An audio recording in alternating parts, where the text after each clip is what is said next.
இன்றைக்கு மனிதர்களான நாம் இந்த அளவுக்கு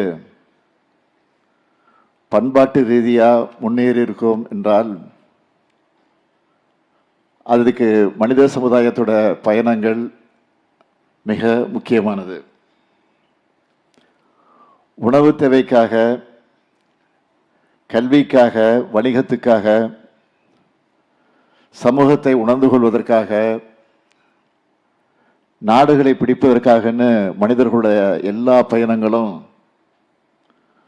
ஏதோ ஒரு நோக்கம் இருந்துச்சு. இந்த பயணங்கள் நமக்கு ஏராளமானவற்றை கற்றுக் கொடுத்திருக்கு.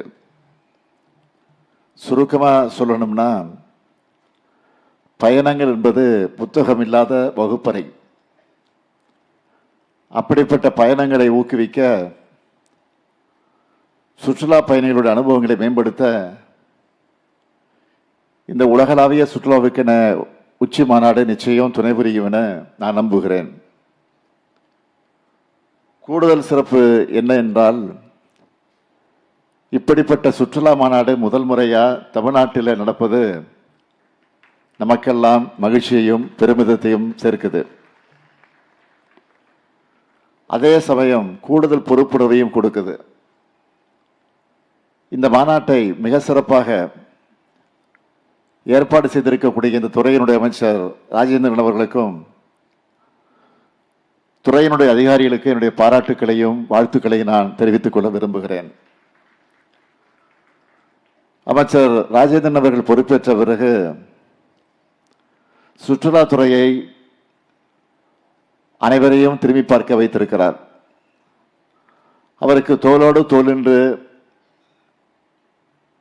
துணை நின்றிருக்கக்கூடிய தொழில்துறை அமைச்சர் தம்பி டிஆர்பி ராஜா அவர்களுக்கும் தொழில்துறை அதிகாரிகளுக்கு என்னுடைய பாராட்டுக்களையும் வாழ்த்துக்களையும் நான் தெரிவித்துக் கொள்ள விரும்புகிறேன்.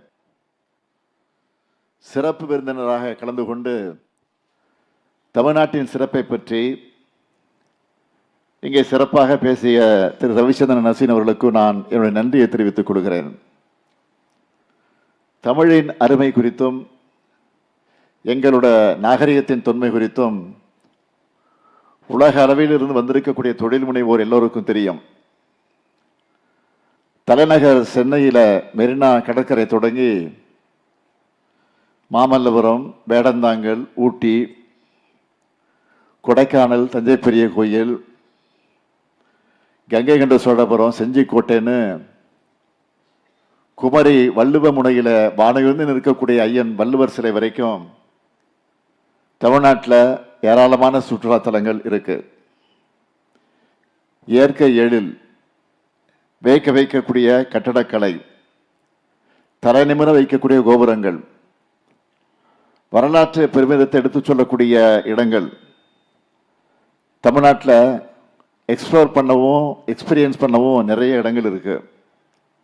பொதுவாக நம்ம வெளிநாடுகளுக்கு பயணம் செய்யும் போது பெரும்பாலான நாடுகளில் தன்னுடைய பாரம்பரிய கலைகள்னு சில கலை நிகழ்ச்சிகளை நடத்தி காட்டுவாங்க.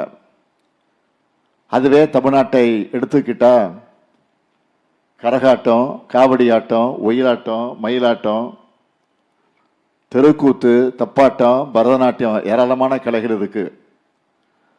அதே போல நம்முடைய பண்பாட்டு அடையாளமான ஏறுதழுவுதல் உள்ளிட்ட விளையாட்டுகளும் சுற்றுலா பயணிகளோட கவனத்தை ஈர்த்திருக்கு. இந்த கலைகளையும் கலைஞர்களையும் நம்மோட பண்பாட்டையும் உலகளவுக்கு கொண்டு சேர்க்கக்கூடிய வலிமை சுற்றுலாத்துறைக்குத்தான் இருக்கு. தமிழ்நாட்டில் சுற்றுலாத்துறையை மேம்படுத்தணும் என நம்ம திராவிட மாடல் அரசில் ஏராளமான முன்னெடுப்புகளை நாம் எடுத்திருக்கிறோம், செஞ்சுக்கிட்டு இருக்கிறோம்.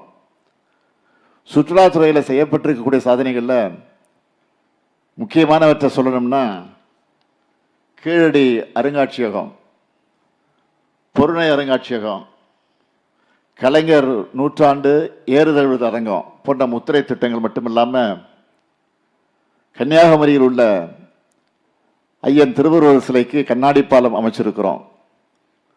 3D லேசர் தொழில்நுட்பத்தோட ஒளியூட்டி இருக்கிறோம். குற்றாலத்தில் அடிப்படை சுற்றுலா வசதிகளை 11 கோடியில் மேம்படுத்துகிறோம்.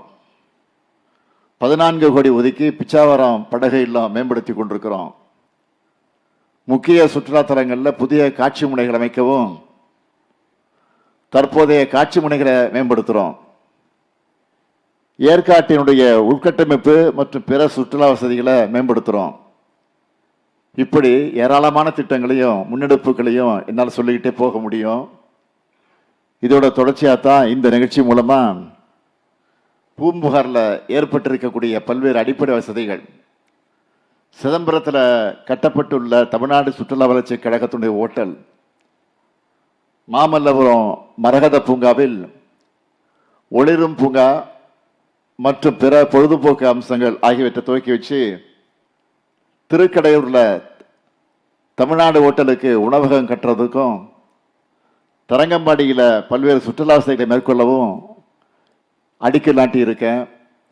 இப்படி கடந்த 5 ஆண்டுகளில் சுற்றுலாத்துறையுடைய மேம்பாட்டுக்காக 612 கோடியே 18 லட்சம் ரூபாயை ஒதுக்கி இருக்கிறோம். இதோட ரிசல்ட் என்ன தெரியுமா? கடந்த 5 ஆண்டுகளில் 128 கோடியே 97 லட்சம் உள்நாட்டு சுற்றுலா பயணிகளும் சுமார் 45 லட்சம் வெளிநாட்டு சுற்றுலா பயணிகளும் தமிழ்நாட்டுக்கு வந்திருக்கிறாங்க. ஆனால் இது போதாது.